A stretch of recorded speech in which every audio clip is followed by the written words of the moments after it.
Jujur Li, gue baru sadar sekarang tanggal tua. Dan saldo ATM gue udah teriak minta tolong. Rai, lo pernah gak sih ngerasa kayak lo kerja keras bagai kuda, tapi pas gajian cuma numpang lewat doang? Kayak, halo, bye, gitu. Halo, gue Jujo. Welcome to podcast Money Talks. Dompet tipis, mingki manis. Bersama speaker keren, Mr. Raymond Chin. Beliau adalah CEO Sevenpreneur and Financial Educator. Halo, senang bersama dengan Anda saat ini. Sering banget dengar curhatan kayak gitu. Itu sebenarnya bukan numpang lewat, tapi emang lo nya aja yang jadi traffic light buat duit lo sendiri. Merah buat nabung, ijo buat check out Shopee. Benar gak? Waduh, langsung diserang di menit pertama ya. Tapi benar sih, gue tuh sering mikir, self-reward lah, kan gue udah capek kerja. Taunya self-rewardnya kebablasan sampai self-destruction. Menurut lo, Ray, sebagai CEO Sevenpreneur dan papa finansial anak muda, gimana caranya kita mutusin rantai sandwich generation kalau buat beli kopi susu aja masih mikir? Nah, ini nih, mindset self-reward itu bahaya banget kalau nggak ada budgetnya. Actually, masalah Gen Z sekarang tuh bukan karena mereka nggak punya duit, tapi karena FOMO, fear of missing out. Temen nongkrong di Senopati ikut, ada sepatu baru rilis, sikat. Padahal basic literasi keuangannya nol. Oke, guilty as charged. Terus solusinya gimana? Masa gua harus hidup kayak biksu, nggak jajan sama sekali? Enggak dong, spending itu boleh, asal lo tahu aturannya. Gue selalu bilang, pakai rumus simple aja dulu deh buat yang baru mulai. 50%, 30%, 20%. 50% kebutuhan, 30% keinginan. Nah, di sini lo mau beli kopi kek, mau healing kek, terserah. Dan 20% wajib, catat ya, wajib investasi atau tabungan. Masalahnya banyak yang dibalik.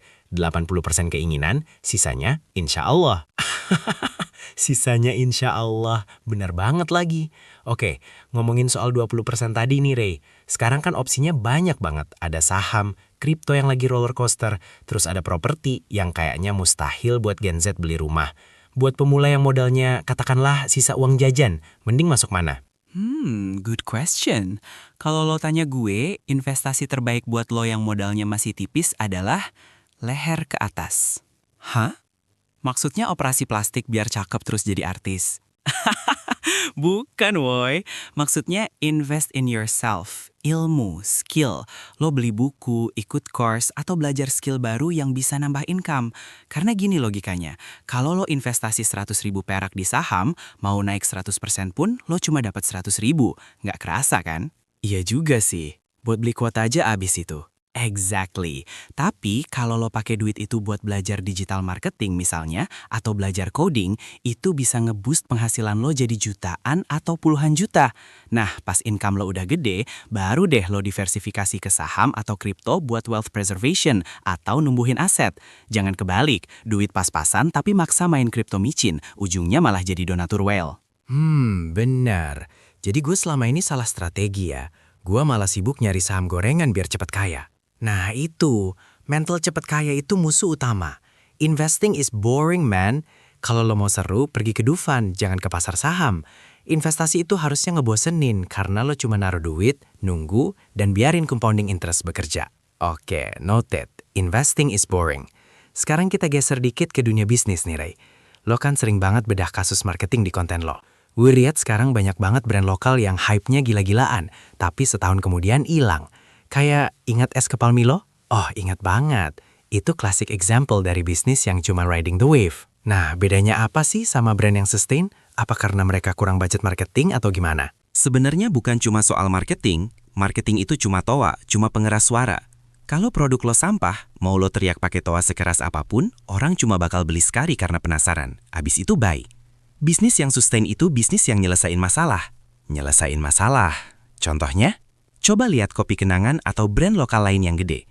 Mereka nyelesain masalah apa? Masalah orang pengen kopi enak kayak di coffee shop internasional, tapi harganya nggak bikin kantong jebol.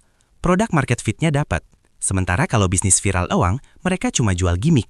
Wah, makanannya ada asepnya nih, tapi rasanya biasa aja. Ya orang nggak bakal balik lagi. Wah, dalam banget tuh. Jadi jangan cuma jualan gimmick ya. Tapi Ray, buat Gen Z yang mau mulai bisnis atau UMKM, tantangan terbesarnya apa sih sekarang? Saingannya kan gila-gilaan, ditambah lagi ada barang impor murah meriah. Tantangan terbesarnya tuh gengsi dan gak mau mulai dari kecil.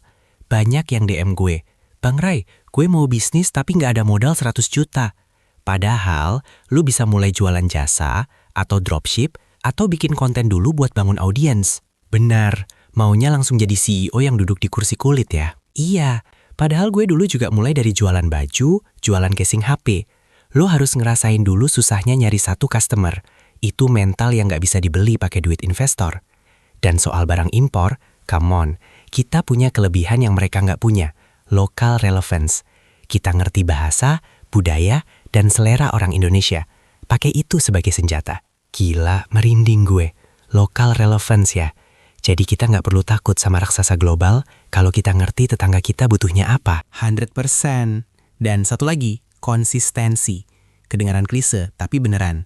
Banyak yang bisnis baru jalan 3 bulan, sepi dikit, langsung tutup ganti bisnis lain. Itu namanya bukan pengusaha, itu opportunity seeker. Pengusaha itu yang pas lagi susah, dia muter otak. Gimana caranya gue survive dan grow? Aduh, gue ngerasa lagi ditampar bolak-balik nih dari tadi. Tapi tamparan kasih sayang ya, Re. Tough love lah ya. Oke, Re. Kita udah ngomongin budgeting, investasi leher ke atas, sama mental bisnis. Terakhir nih sebelum kita tutup. Kasih 1 pesan singkat, padat, dan menohok buat Gen Z yang dengerin ini. Yang mungkin sekarang lagi rebahan sambil scroll TikTok dan ngerasa hidupnya gini-gini aja. Oke, buat lo yang lagi dengerin. Berhenti nyalahin keadaan. Berhenti nyalahin privilege orang lain. Life is unfair. Deal with it. Mulai aja dulu dari apa yang lo punya.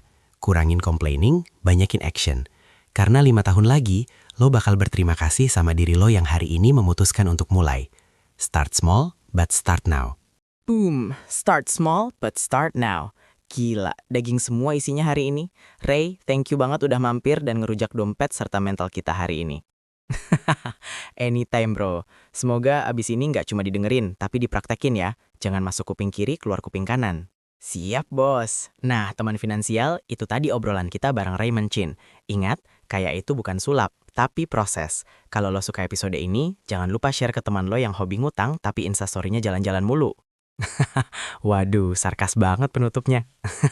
Biar sadar, Re. Oke, gue Jojo pamit dan ini Money Talks. See you on the next episode. Bye!